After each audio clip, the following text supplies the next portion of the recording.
Hello and welcome back to RamsTalkPodcast. Today we're here after the opening day, which was not exactly what we wanted. It was a bit of a Hollywood script for Wigan. They came in, they won the first game after a terrible period where they've had points deductions, which sounds a little bit familiar to us last season. I think maybe it was written in the stars a little bit with some of the mistakes, but we're going to keep our heads up, keep going, and look to build in the future. So, got three guys with me that I had the pleasure of spending about an hour with in the yard yesterday, which doesn't happen very often, which is kind of weird considering we talk so often. But first off, Chris Matthews-Redwood. How are you, Chris? I'm all right. Still, I don't know, a bit gutted still, but plenty of positives as well as the negatives, which we'll talk about. Well, exactly. And yeah, I don't think I've been that frustrated after a game for a while, but I think that shows how much we've built up expectations in our heads. We've also got Vic Singh as well. How are you, Vic? Good evening, Jake. How you doing? Yeah, I'm all right, thank you. I'm all right. I've calmed down now. I'm not sad and miserable anymore, which is always good news. And last but certainly not least, we've got Callum Boocock. How are you, Cal? Yeah, I'm not too bad. Not too bad. It's the hope that will kill you, and I think it's the hope that will kill all of us as Derby fans this year, won't it? Yeah, you're probably right. You're probably right. And I mean, we might as well kick off by talking about the elephant in the room.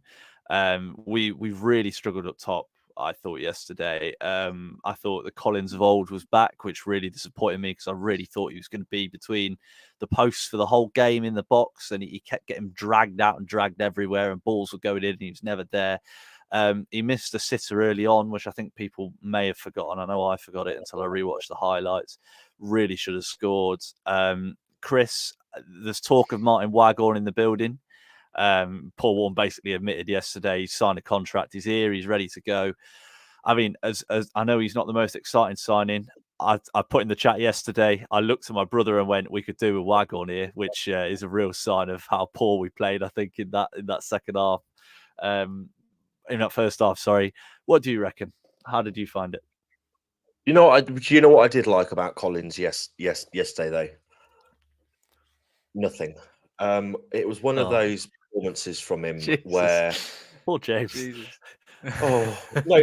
You look at the episodes to the end of last season. I was a big defender of James Collins, but there was one moment in the second half that really summed it up for me, and it was a mirror of the game against Oxford at home, first day of last season, where Conor Hourihane was nice and cool, left foot slotted it in the bottom left-hand corner. James Collins yesterday, pretty much the identical position, and it ended up in row double F of the South Stand. He's not a natural finisher. His hold-up play was okay. He runs around a lot, but I'm sorry, we need more than that.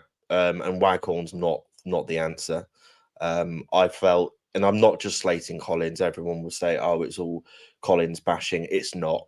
But unfortunately, he's the one who gets the highlights because he's the one who's supposed to be putting the ball in the net. And you're right, that opportunity in the first half, I mean, he tickled it towards the goal, didn't he? I mean, it was poor. And I say that one that ended up in the South Stand. We need more than people who are prepared to run around a lot. You know, we've got a lot of them already. We need a bit of quality.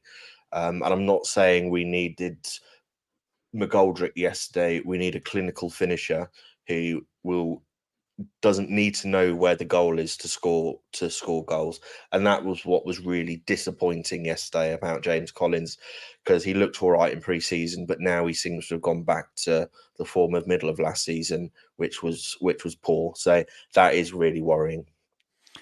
Well, Vic, as Chris has said there, he wasn't at his best, was he? And I think first game of the season, it's important to have perspective. I think it's really important to really look at it in a way that it's the first game. Players were clearly nervous. First half, I mean, we kept making so many uncharacteristic mistakes. Obviously, Sonny Bradley's mistake for the goal. He came round at the end apologising to fans, which is really depressing on the first game of the season, I'm not going to lie.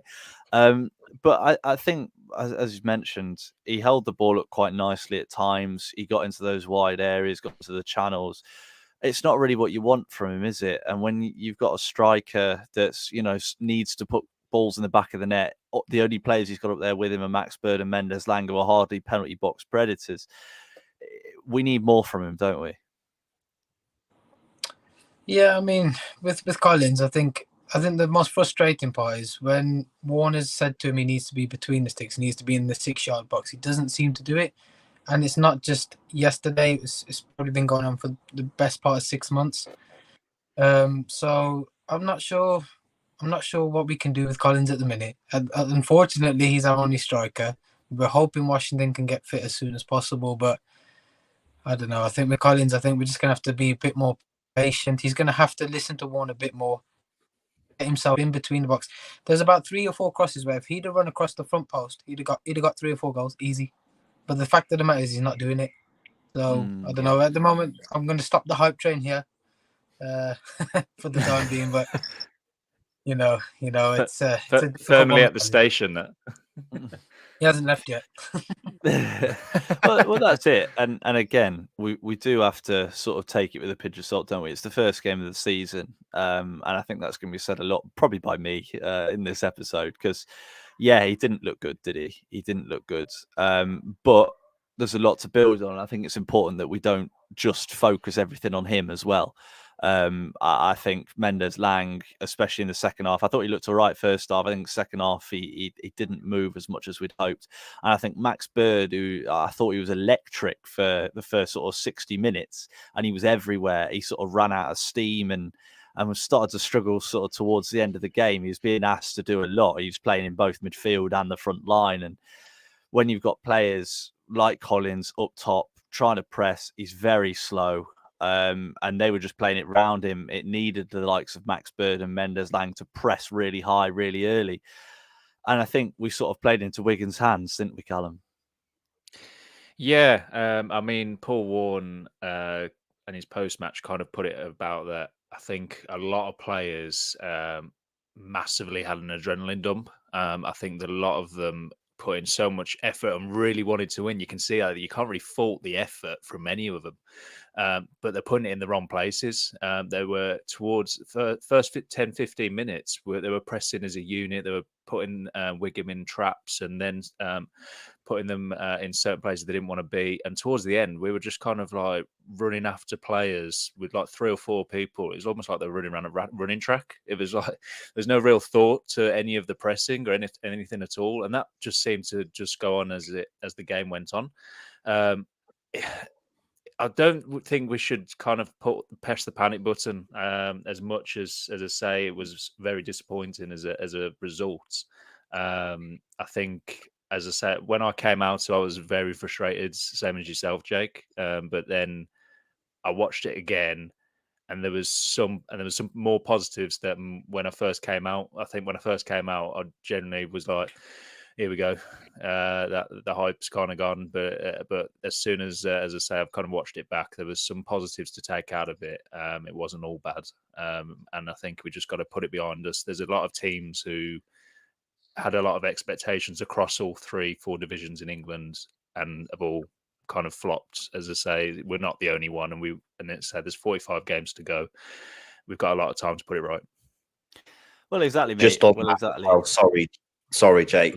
Callum's spot on there with the traps. First 20-25 minutes, you could see exactly what they were trying to do, and it was working. We just couldn't take advantage of it. And then the last half hour, they were literally running around like headless chickens, like an under-7s game, trying to block them out, and it just didn't work. So the trap, if we can, and I think it might be down to fitness and confidence as well, but if we can keep those traps against teams like Wigan going, then we will have success from it. So you can see what he's doing. We just need to remember it's game 1. Yeah, exactly. And progress is important, isn't it? I mean, we might have had a couple of good pre-season results, but when a ball's kicked in anger, it's a different sport. And yeah, like you've all said, there's a lot we can actually build on. There were some obvious flaws that I'm sure we'll work on, but there were some things that we did really well as well. And one of the comparisons that I sort of thought of yesterday is we were very similar actually to, well, they were very similar to how we were last year. They had a newish manager in. He was playing a really unorthodox formation. I mean, their goal kicks seemed to spin the mind of our back three. They had no idea where to go, where to look, who should press, who should go where.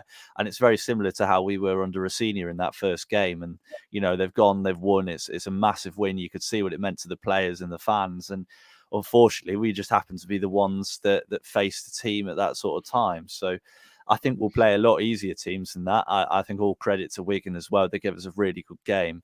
But I think the nature of the chances that we conceded were the problem. I mean, Chris, if obviously the first goal, Sonny Bradley with that pretty dreadful pass back, left Wildsmith in no man's land, pretty horrendous. And then about 2 minutes later, Bradley steps up again. Their system completely bamboozled in our back three, and they play it through, and he's really unlucky not to score again. I think Wildsmith makes an unbelievable save. And then in the second half, Wildsmith, for some reason, comes for the corner and, well, not the corner, but the cross. And again, it's another uncharacteristic mistake. Do you think we can iron them out? Yeah, and you know what? We probably won't see a mistake that bad again from Sonny Bradley this season. I think he turned too quickly. I don't think he knew where he was and how far up the pitch he was. Looking at him, he looked a bit shocked. And I mean, as you mentioned there, Wigan I thought they played really well yesterday. Their fans were fantastic. So I'm not going to say they deserved to win, but they deserved everything they got. And yeah, Sonny Bradley, I don't know. I mean, there's two things I'd like to point out about not just Bradley, but the defence yesterday. There wasn't a lot of talking going on. I mean, there were at least 4 or 5 occasions where you could see that no one was shouting. There didn't seem to be anyone leading it. And the amount of times Wildsmith in the first half, I mean, he almost took the ball out of his box and then almost got sent off because Bradley wasn't talking to him, and that they had no idea who they were actually talking to. And I know, again, it's first game, that will come, but that was a little worrying. And Bradley almost seemed, I hate to use the word lazy, but his sort of demeanor yesterday. I mean, when it's working well, it's called really high confidence, but when it's not working, it's a bit lazy. And a couple of times I saw him sort of, shrugging around a bit. He's a great player. He helped Luton get to the Premier League last season. And let's face it, if he's going to have a bad game, we'd rather it be now. So yeah, I was a bit concerned by the lack of communication yesterday. And we'll talk about Curtis Nelson shortly, I'm sure. Yeah, one of the things I guess that I'd sort of link with that is I think that confusion of the back three really didn't help. I don't know whether it's ego, I'd say, with Bradley. I don't think it is. I think it's more he's made a real big mistake really early on, and he's come in and he didn't look too sure of himself. I think he looked nervous. I think he missed a lot of last season through injury as well. He's come in, obviously huge crowd. I know he got promoted at Luton. This is double the crowd Luton would get. And at the start of the game, the atmosphere was pretty good. And I bet that was probably a little bit intimidating, even for our own players, because, you got to think they're only human, and a lot of them haven't played in front of crowds like this. They'll grow into it throughout the season, I'm sure. I'm sure they will. But, first game, nerves have got to them a little bit. They've made a silly mistake and they've had to try and get themselves back in it. But yeah, you'll have to keep an ear out and listen to if the communication gets any better, because I'm too far away, mate. I can't hear it from up there. But Vic, I thought Wildsmith had literally gone mute yesterday. That's how quiet it was. Yeah. Well, let's hope it doesn't stay that way. Vic, there's a player that we saw towards the end, that's Callum Elder. I mean, what I loved when he came on was there was a time where we had about a minute to go, and he ran from left back to right back to try and win that ball back. He was so desperate to win the ball. He just chased the player with the ball to try and get it back to create a chance. And he looked all right when he came on, didn't he? Yeah, I mean, we got a little snippet of what Callum Elder's all about. I think, obviously, given time and given fitness, we'll really see him shine. But again, like we said, it's early days. I thought Kane Wilson, when he come on, he was a bright spark.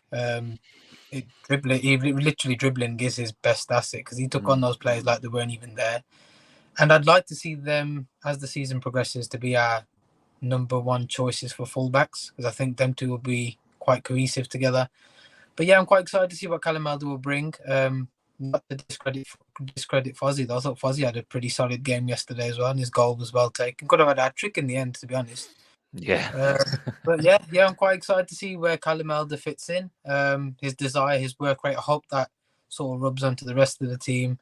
And just going back onto the Sonny Bradley point, the one thing that really annoyed me yesterday, I know he might have been nervous, but is when he did that pass back and went down to pretend as if he was injured, rather than try and get back up and run back. And then he got up and he's like, damn, I've made a mistake. I'm sure that's what he said. But that's the only pet peeve I got. But like I said, like I was saying to you guys yesterday, it's a marathon, not a sprint. It's game one. I'd rather they make the mistake in the first 5 games than the last 3 games of the season when we need to get promoted. So everything will get better from here. We just need to have a bit of faith and a bit of patience, I think. I completely agree, mate. It's a good analysis. And Callum, I mean, Vic mentioned Kane Wilson there. He's one of the people I've got written down here. Now, he really impressed me when he came on. I was surprised it actually took Warne so long to put him on, because I thought Joe Ward was flagging from about the 50th minute. And he came on, he beat players. We've spoken about we needed players in the middle to finish off those crosses. I think sometimes he had to look towards the edge of the box because there were just no options in the middle. What did you think of him? I thought it was good, bright spark, much what you needed when you're at the position we were in the game from a substitution. I think all the subs that came on had some sort of impact, and I thought Kane Wilson was one of those. I mean, what a start it would have been for him at Pride Park if he had have found someone in the box when he took on about 4 players down that right-hand side. I think the thing is with him, it's just match fitness. It's fitness in general, as I say. In terms of the timing of the substitution, I think the trouble is Ward's was genuinely our best threat throughout the game. And I think kind of Warne's looking at it going, do I want to take him off now? Could he eke out a cross out of somewhere, out of nowhere, which is what Ward's obviously speciality is. And then it's that difficulty of taking off your best assets during the game and then replacing him and hoping it works out. But if you're going to replace Ward with anyone, I'd have it as Kane Wilson any day of the week. Well, that was one of the things for me, was that I know Ward put a lot of balls in, but I thought 99% of them, there's nobody there, and we were putting balls into nobody. I think the goal, I mean, we got quite lucky because Bird got the flick on and then Fozzie just happened to bullet it into the bottom corner. I don't think we actually really created many heading chances. I think Curtis Nelson probably had the best one, which is a bit weird, making runs into the box. But I mean, Chris, on to Curtis Nelson. I've seen a lot of criticism for him, and I find it a bit weird because I thought he played quite well. I think of the back three, he was possibly the best in my view. He looked solid, he looked decent on the ball. He charged forward whenever he could. He was a threat in the box. I think we've signed a decent player there. Yeah, he's a good player. He just does worry me when he's on the ball. I mean, talk about bandy-legged. I mean, in the warm up, I saw him go to cross his leg over and miss. It's slightly worrying. But defensively wise and attacking wise, he's going to be a threat. I'm just concerned about him on the ball. That's all. Yeah. That's all it is. That was my only negative about him yesterday. He doesn't look confident. He always looks rushed on the ball. But I suppose we don't really want a centre half to be playing out, really attractive football. But compared to Bradley and Cashin, that is his weak spot, in my opinion. I think we're quite lucky, aren't we? We're blessed with, ironically, Bradley, great at passing, but he was brilliant for Wigan. But I think we've got 2 centre halves that are really good on the ball, and I think that probably highlights that weakness a little bit more. We've had some dodgy defenders on the ball in the last few years. I mean, Curtis Davis being the prime one, he was very, very good at setting up opposition players towards the end. But I mean, we've got a good point here from Rob DCFC, actually, just seeing this. It's typical all our best attacking options playing the same position. It is right, isn't it, Vic? I think there's got to be a way, especially when we're pushing for goals, to get both Wilson and Ward on at the same time. Yeah, I mean, again, it'll probably come down to if we change formation as well. If we do stick to this, I'm not sure what we played yesterday. Was it 3-4-3, 3-5-2? Yeah, I think it was 3-4-3, One-nosed wasn't it? I think it was 3-4-3, wasn't it? Yeah. So like maybe if we adapt to a 3-5-2, we could probably maybe sandwich them both in. I don't know how versatile Kane Wilson can be in terms of if he's both footed. If he can whip it in with his left, it might be worth trying him at left wing back and maybe Ward at right wing back. And see how that plays out. But again, like I said, it's a new formation for us this year. It's new players. We finally got like square pegs and square holes. It's just a case of it gelling, and when it does click, we're gonna put teams to the sword, I believe. But again, we're just gonna have to sort of put up with the early teething problems that we have at the minute, and we'll see where it takes us from there. Let's see where the striking department comes in as well. We need to see what we can do there. I thought the midfield was all right yesterday, if I'm being honest. I thought Smith was pretty decent. I've seen a lot of hate for Max Bird. I'm not sure why. I thought he was pretty good. Got himself about. Played a lot more forward than I thought he would. But going back to our original point, yeah, I mean, maybe we can try and put Kane Wilson at left wing back and maybe play Joel Ward right wing back and see how that works. Well, it's possible, isn't it? And it's a good point on the midfield. What I found weird was I know formations aren't necessarily be all and end all, but in pre-season we usually played the 3-5-2. You know, we had sort of Bird as a more advanced midfielder, and we changed it yesterday, and we sort of had Bird on the right of the three, and I don't think that worked as well. I think he was having to defend on the right side, he was having to press their full back, but then he was having to press in the middle. I think that's what killed him off in the end. Which it seemed a really strange decision, and it seemed to sort of take a lot of Bird's game away from him. And I do think he played well, but I think it was taken away just by that weird decision.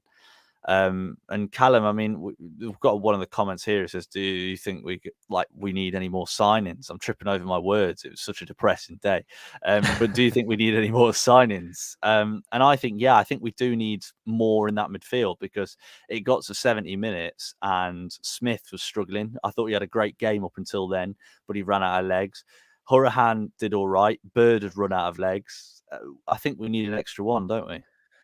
Yeah, just on that comment, that's actually my best mate who, if I don't give him a shout out, he'll kill me. So yeah, Leighton Orient fan, unfortunately for them, they also got a loss. But no, back to in terms of what we need. Yeah, I think we're one or two short in a couple of positions. Nathaniel Mendes-Lang for me, in a 3-4-3 just does not work. He just goes amiss. So if you're going to do something like that, you need either an advanced Cam who's got a bit of nous about him, a bit of creativity. Advanced Cam?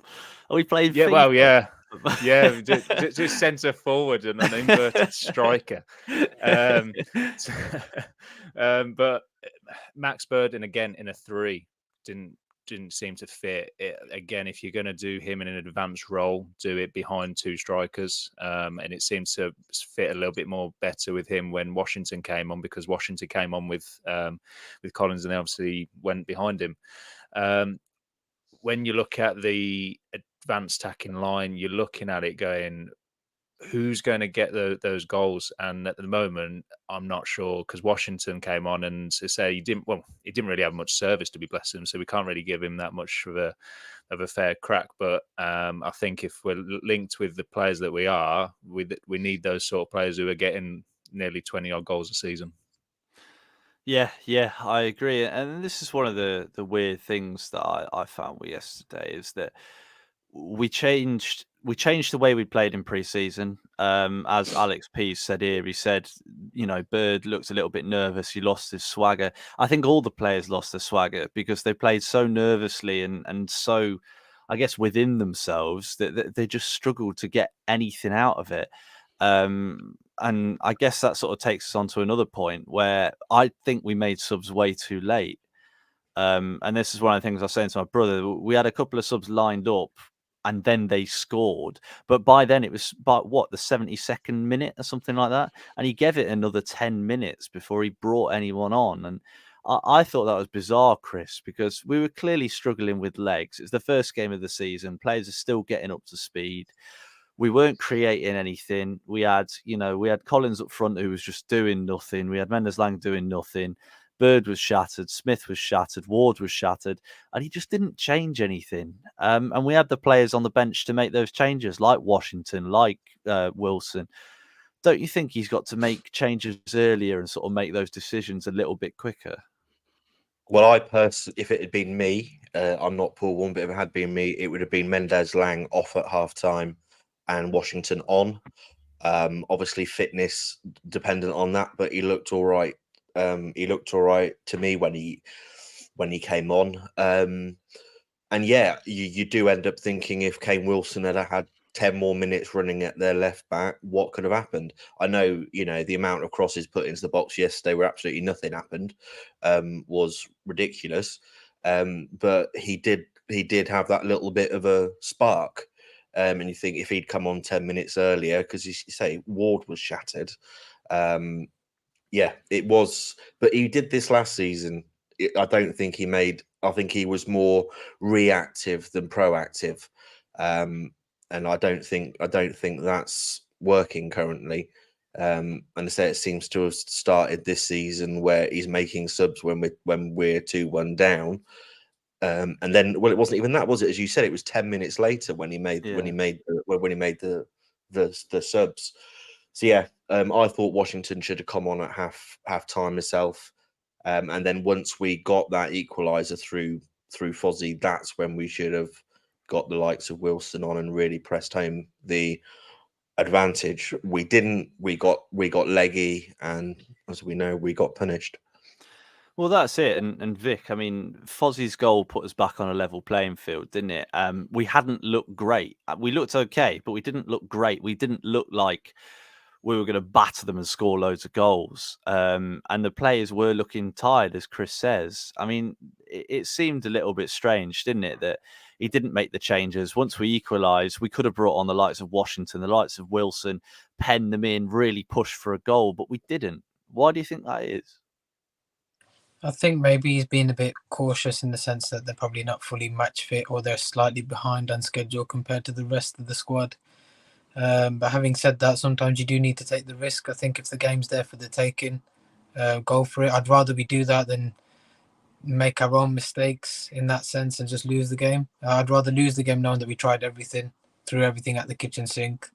But again, I think in the back of his mind, he's probably thinking August is a 6 or 7 game month, so we're playing quite a few games. It's Tuesday, Saturday, pretty much every week. So maybe he's got that in the back of his mind. But like Chris said earlier, he was doing this last season as well, where he was bringing subs on too late.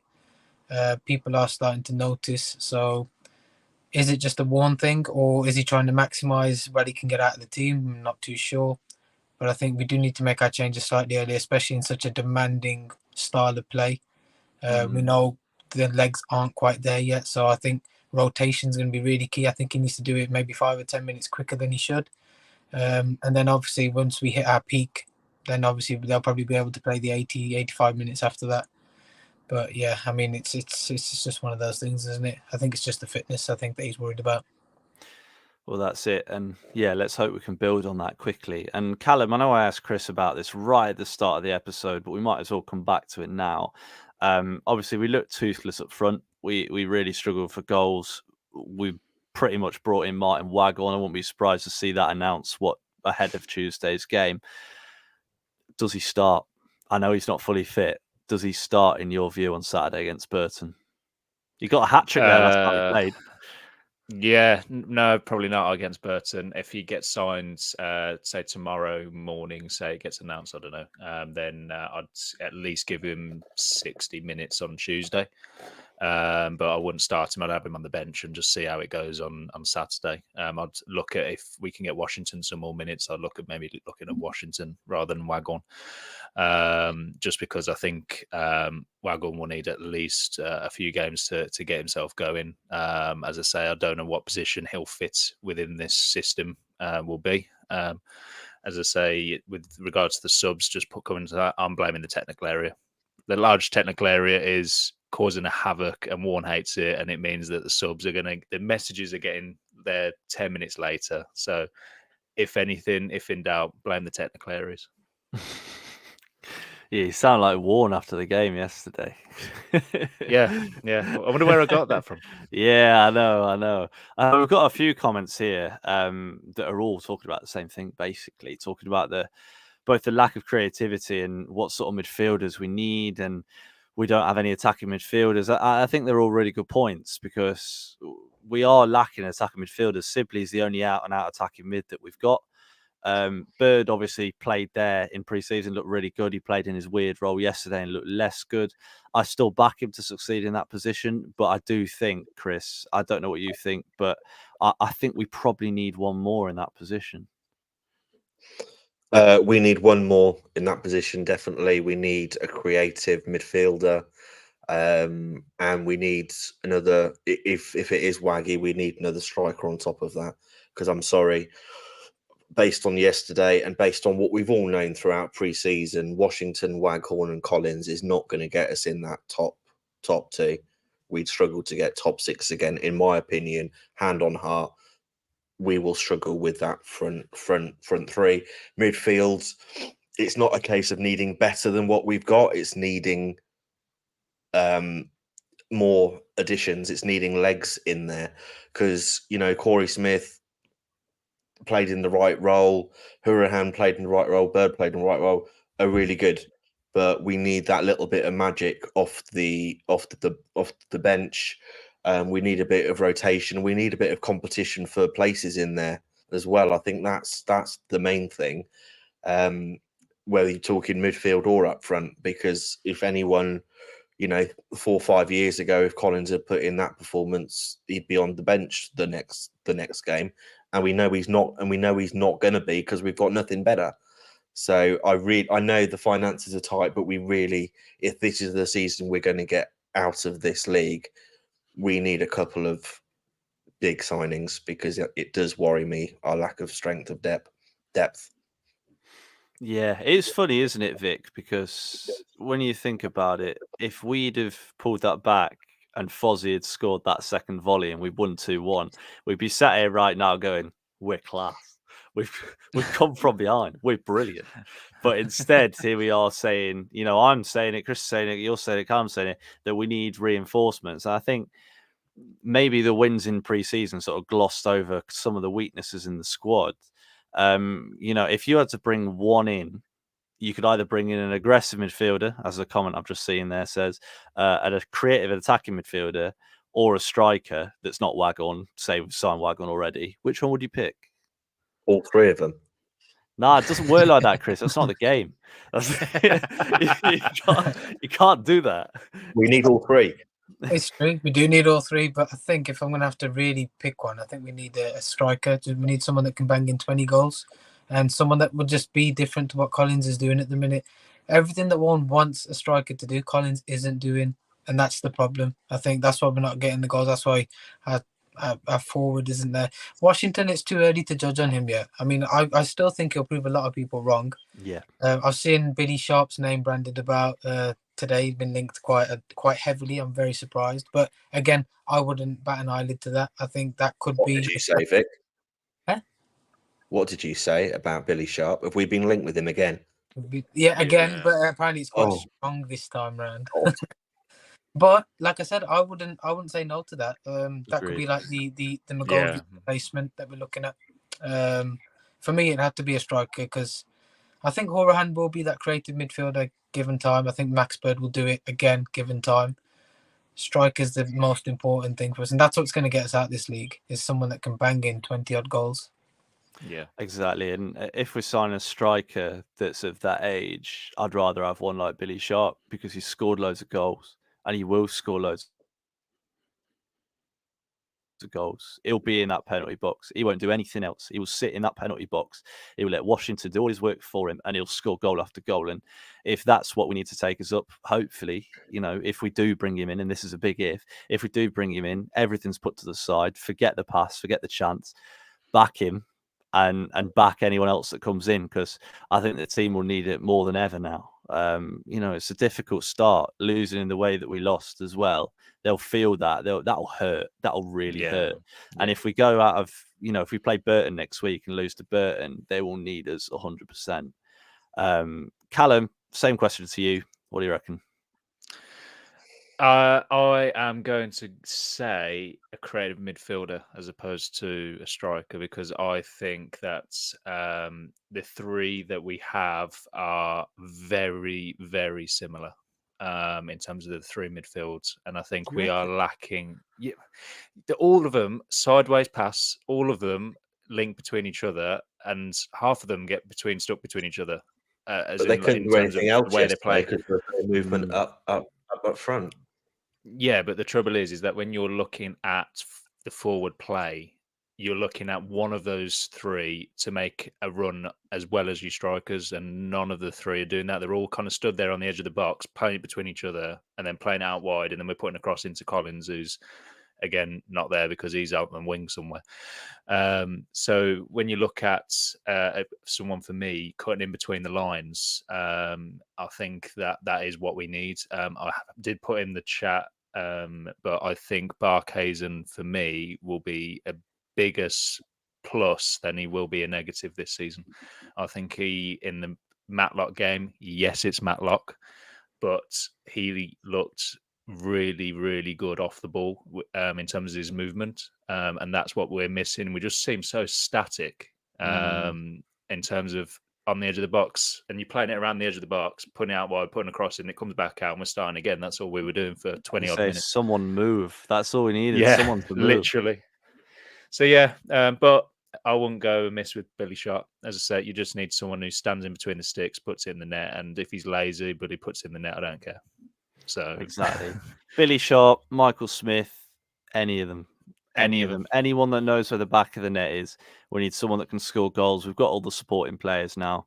We've got Washington, he'll run and run. You've got Mendes-Lang to create. You've got Barkhuizen to create.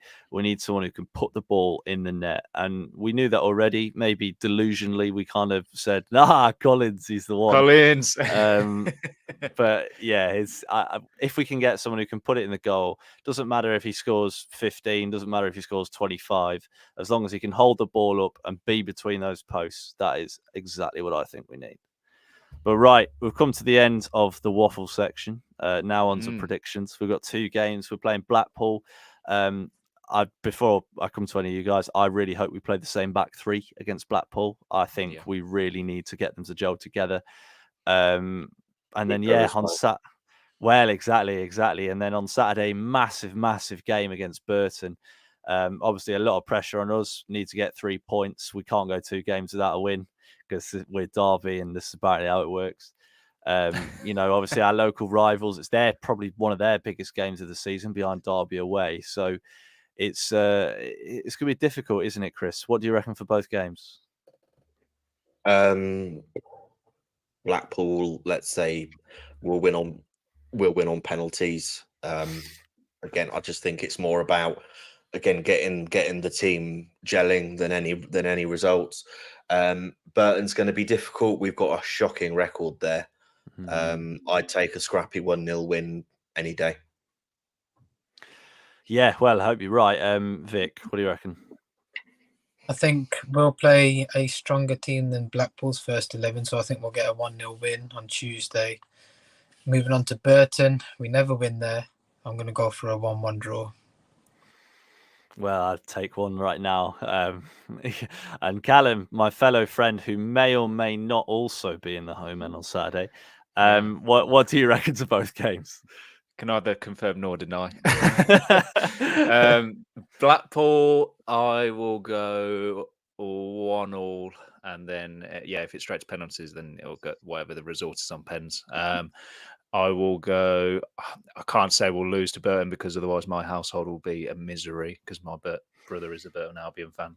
So I will have to say we will win 2-1. And there is a certain player I want tackled very, very strongly, but in a fair way, if he plays. Yeah. Well, he was injured, wasn't he, Mason Bennett? If anyone had any wonders of who it would be. he was injured this week, but I'm sure he'll find his way back to fitness next week. Yep. Before Chris does his final point, because he's just messaging in the chat and said he wants to do a final point. See some behind the scenes content there.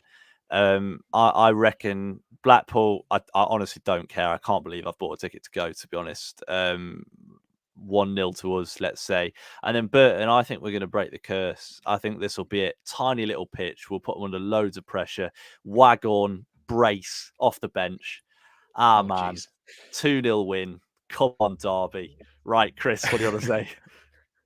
Yeah, just a final point, and it's not often I praise the EFL, especially as a Derby County fan, but now they're adding on proper injury time. Well done, because I like it. That's been really refreshing to see. We've got the debate about a technical area, I know, and that's going to cause issues, but the time added on, brilliant. Well done. I like that. Yeah, same here. It was pretty good. I mean, it made me probably 10 times more angry because my usual frustration in added time when we lose it was about 10 times longer than it normally was. I mean, the fact that we actually see the added time now, that was what annoyed me. We kind of didn't see how much was added on after being told how much it was. Now we actually see it on the board. We can all watch it and keep an eye on it, and which I think is really good. It's a positive. It kills us, but it's a positive. We're very easily pleased. That's what I'm learning. The board goes like 10 minutes further now. Come on. But no, I'm with you. I like it. Right. Better week next week. We're going to come off the back of 2 wins, hopefully. Let's keep our heads up, support the lads, support each other, not have a meltdown because we seem to have so many of those. Right. Cheers, lads. And thank you, everyone, for listening. If you do want to catch us on anything else, you know, to find us, all that sort of stuff.